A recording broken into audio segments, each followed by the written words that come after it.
December 2004 was kind of, it felt like that judgment day in a way, where we were both in that moment and headspace where we're like, yeah, this is where we're going to go. And I think we'd collectively gathered our own knowledge and information out of the previous employees and everything, to the point where we were kind of fueled to do it. We had the passion for it, the energy and so on. So we had some discussions with Dad, who, from an accounting perspective, to set up shareholders agreements and all of the boring bits. And I remember sitting around Dad's table on, like, we're just embarking on this business. And he says, right, so we've got to decide when things go pear-shaped, how this is going to get resolved. And we're like, geez, man, we're just like, he goes, it's really important. Anyway, we did it, followed suit and so on. So then we started, so we left our jobs. Did we have any projects to go to? No. Did we have an office space? No. Did we have anything? No. So it was like, right, what are we doing? So we all put in about maybe, I think we put 15 grand in each and said, right, let's get a printer and a couple of pens and whatever. And we signed a lease next door, short-term lease on this really small little place. So we got in and just ripped it apart, and we were all excited. And we had some weird walk-ins while we were building, going, oh, what are you doing? And we're like, oh, I'm starting up an architecture firm. And this guy, seriously, to date, still lives up the road, and we've done that. It was our first ever project. And it was just bizarre. It was like, look, I just got a bonus at work. It was 10 grand. Like, he's got it. If I take this home, it'll get absorbed into everything. Can I kind of give it to you and you do our house? And I was like, yes. And that's it. That was like our first job. It was a bloody walk-in while we were pulling plaster off the walls, and this guy was just randomly asking what we're doing, walking around with a bonus he got from the day. It was a reasonably scaled renovation, literally 200 metres up the road. They're still living there. She's down here having a coffee. It was quite, I don't even know to date if she ever knew that he got that bonus, by the way. He was a builder as well, and I don't know, and I still go past that place and look at it, because it'd be 15 or 16 years old now.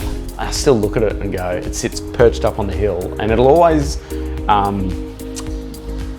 like, we do a lot in this area obviously, but it'll always resonate clearly as the first home. But I still look at it now and go, you'd still do that again today, which is also then more of a reflection of kind of the work, and and he built it as well, and it was just a good feeling project. Did they get a good deal? Yeah, they got a good deal. But it was a great job for us to start with, and it didn't even matter if they gave us $5. It was essentially someone saying, we don't even really know you, kind of pushed your door open. He's a builder, so he appreciated what we're doing, and I think that may be one of the things where he sort of went, he's a builder, he sees two young architects building stuff, going, that's a bit unique in its own right. So there was a few little things like that, and then the word sort of got out more in amongst people that I'd dealt with, say at Mirvac, like consultants and so on. And so there'd be phone numbers written on plaster walls where people are ringing and going, hey, I heard you're starting your own company, can you do a house for us? So we were thinking, how good is this? And about 2 days after we started renovating, Nat and I found out we were pregnant.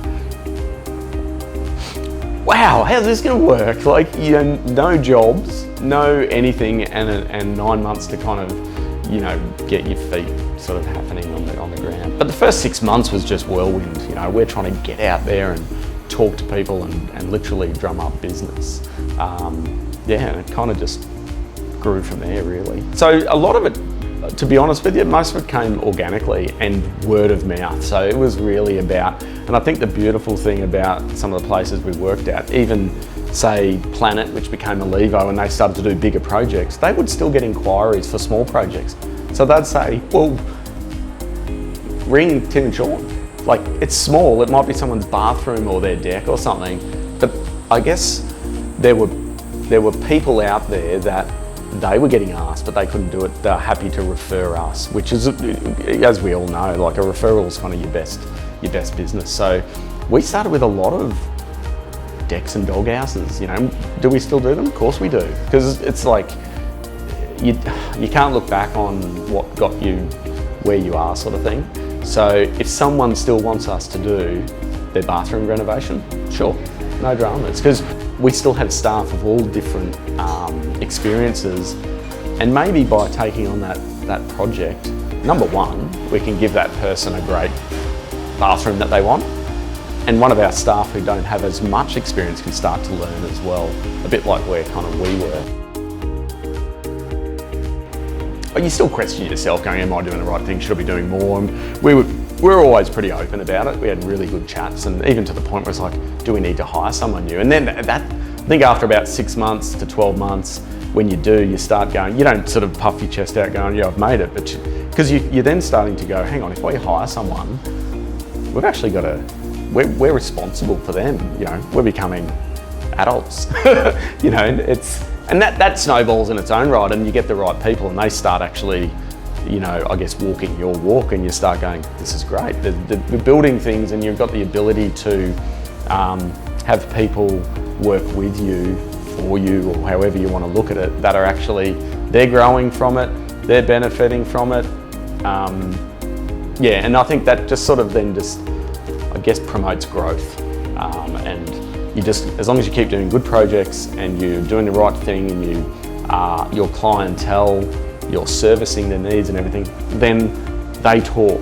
And that's, you know, that's what we've always, I guess, prided ourselves on, is that, you know, if someone rings me up and wants to do their bathroom, and I know that, geez, we're not going to make any money out of this, that's fine, because that person who's doing the bathroom might need a house one day. But if you do the bathroom really well, everyone knows people, they'll have a dinner party around, that person goes to the toilet and comes out and says, hey, that's a nice bathroom, who did that? Then there's a conversation, and all of a sudden, your name gets used, and then that person who saw that bathroom, and so on and so on. So to me, that's super critical, and that's probably where we get 80% of our work from.